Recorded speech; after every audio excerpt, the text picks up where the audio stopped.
talk a little bit about fitness, right? So what I've come to learn is that, and I played sports and growing up as a kid, but I've never been particularly into fitness, right? In fact, I was really annoyed by like the gym bros and the whole scene, right?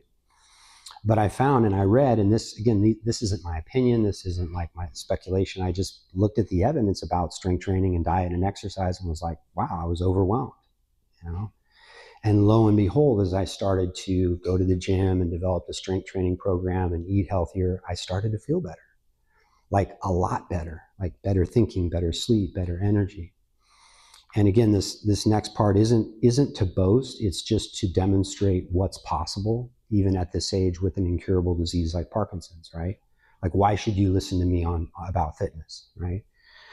So in about a 12 to 14 month period, I went from 185 pounds, 25% body fat, to 165 pounds, 15% body fat.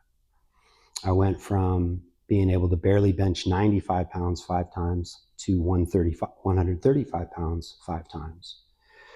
And I've transformed the way I look and feel. But the biggest transformation is up here, right? I definitely don't want to preach to you about Christ, and I don't want to preach to you about fitness. But if I can say anything about it, like, the evidence is clear, and it's just overwhelming how dramatically a healthy diet and a regular strength training and exercise program will transform every aspect of your life. Like, if you're someone in this room that's like confronting a mortality or a disease or the death of a loved one, or you're starting to feel the aches and pains.